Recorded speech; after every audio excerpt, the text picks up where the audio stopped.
Good afternoon. Today we're going to do a mountain scene.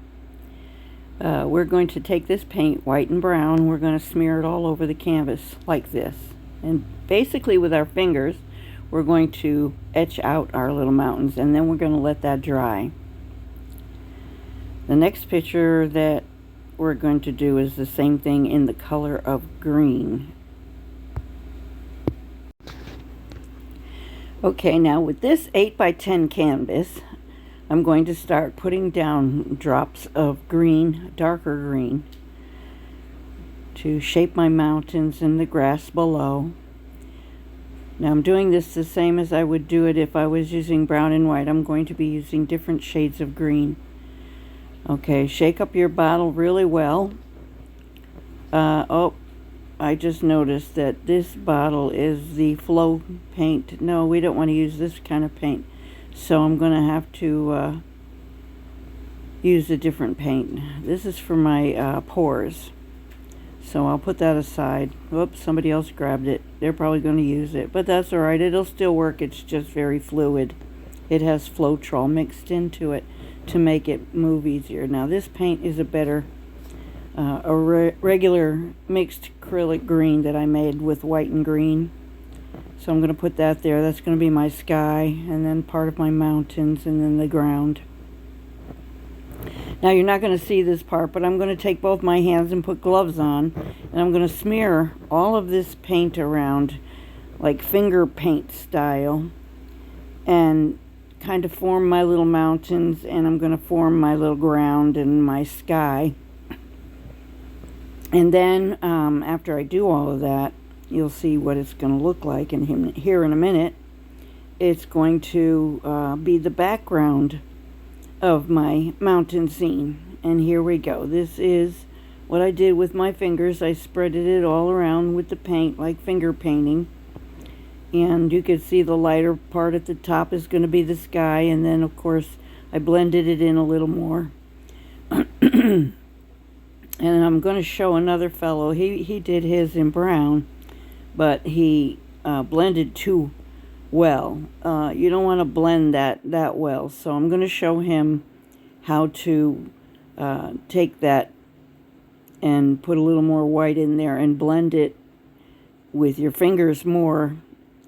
Instead of blending it in, just kind of make it a rough part. I don't know how to explain it, but you don't want it to be like it was painted, because it's like finger painting. We want to finger paint it in. So I'm showing him exactly how to do that in his painting. So let's see. I got a little bit of green paint on my hands. I got to rub it off with a rag. Okay, so I squirted a little bit of brown in there, and then I'm going to squirt some white in there, and then I'm going to use my fingers, and I'm going to rub it around so that it gets blended, not blended, but sort of like the one in the green. You know, it's rough, very rough looking. Once I get that straightened out for him and he gets the idea, then he'll be able to do that himself. So I'm trying to explain to him now what I meant by not blending it in, but the top part is good because, see, it's not blended. And then he put the mountain range in, and then, you know, he painted it brown, and I didn't want him to do that. So I just want to kind of mess it up a little bit, add a little lighter color in there to make it so that when we get ready to do the mountains in part 2, that he'll have a better idea of how we can focus and do that. You notice in the background there I've got gold paint. She's picking that up. She's going to mix that in with her green to give her a little bit of gold, I think. Okay, so here I go. I'm just using my finger. I should have put gloves on, but I didn't. And I'm going to turn it around and see, that looks a lot better. There's his mountains and his sky is a lot lighter. So I'm going to use a little bit more white since the paint is still wet. The paint here lately has been drying really quickly, so we have to kind of work fast. I don't have any retardant that I could put in the paint to make it last a little longer, but I want it to dry quick anyway. because this is part one and we're doing step by step. So I want to make sure everybody understands that, you know, you're going to use your fingers and your hand to form your mountains and, you know, get your idea going. And as you can see, I'm trying to shape it out and wipe my hands and then kind of smooth it out, because we don't want it so, we want it choppy, but we don't want the mountain to be all white, let's put it that way. So we want to put some darker color in it. So I'm kind of spreading the white down lower to give it a better outlook. And then we'll probably be adding a little gold. He said that he was interested in putting a little gold in there. He thought that was really nice. I do have to pick up another jar of gold though.